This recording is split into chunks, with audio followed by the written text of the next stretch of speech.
There is something about a blank canvas that I just love so much, and I think that it's because of how clean it is and how ready it is for art to happen to it.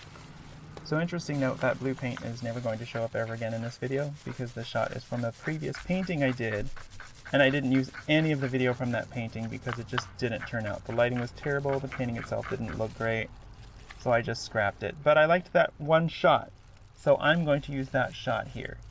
And that's kind of my artistic process in a nutshell. I just take what we have available and make something work, because sometimes you just gotta change plans in the middle of a project.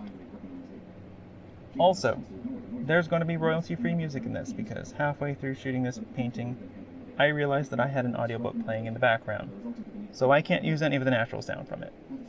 And most of the natural sound here sucked anyway.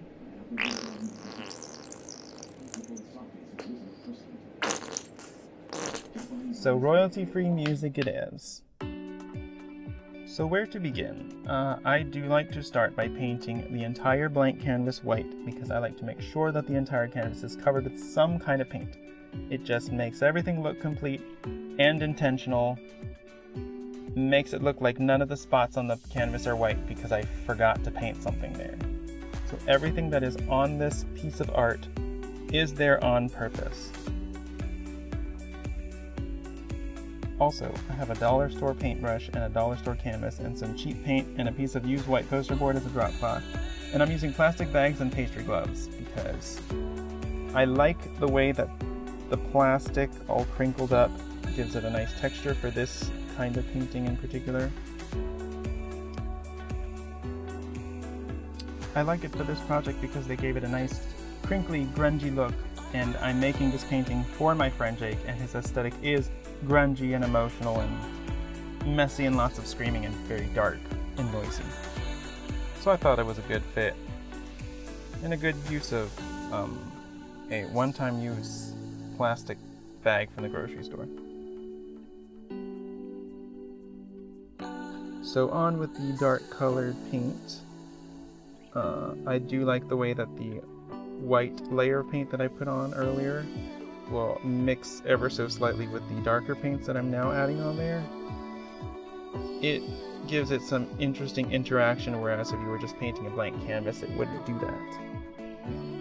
So you'll notice that this scene takes place twice. The first time I just let it play out in real time, all in one shot, and it comes out to about just under 1 minute.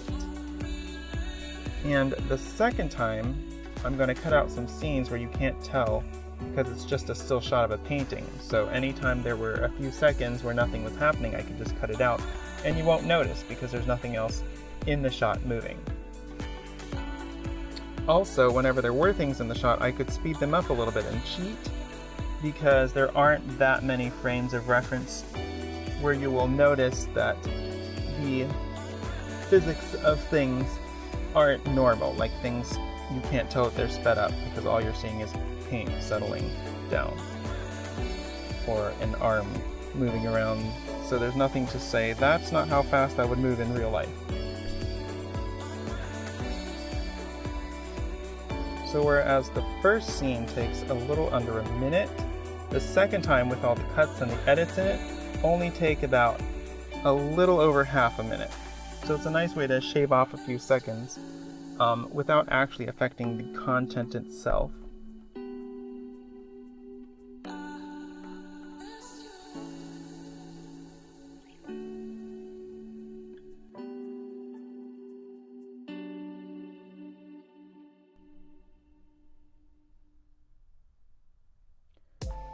So these shots right here were really beautiful, but I made a horrible rookie mistake and forgot to set the camera for these shots to manual exposure.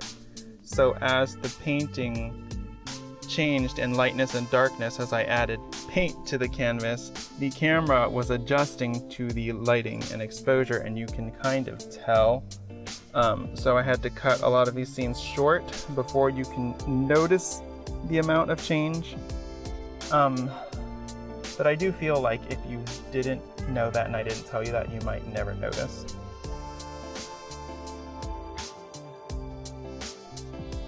So what I do is I just keep layering on more and more colors and layers of paint here.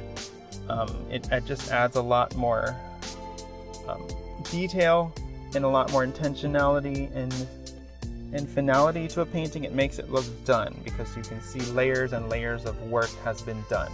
You don't look at it and think, well, they gave up halfway through. Also, that red, I put that on there and immediately thought, ooh, that looks like blood. So I smeared it a little bit so it looks more like a texture and not just drops of blood on a canvas. I didn't want it to be quite that violent. And then gold, of course, because it shimmers a little bit and it adds some interest and depth to it as it changes in the light as you move around or the light changes.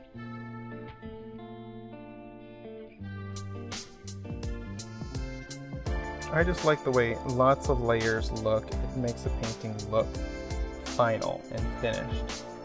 So here I'm using a different camera. This was done on iPhone so that I could get really up close and get a lot of the detail in this nice flyover shot like a little mini drone. I just needed to make sure I color graded it so that it would blend in nicely with the clips from my Canon camera. And that way it's seamless and you don't notice that they were two different cameras. Like a real production team. And there it is, all done.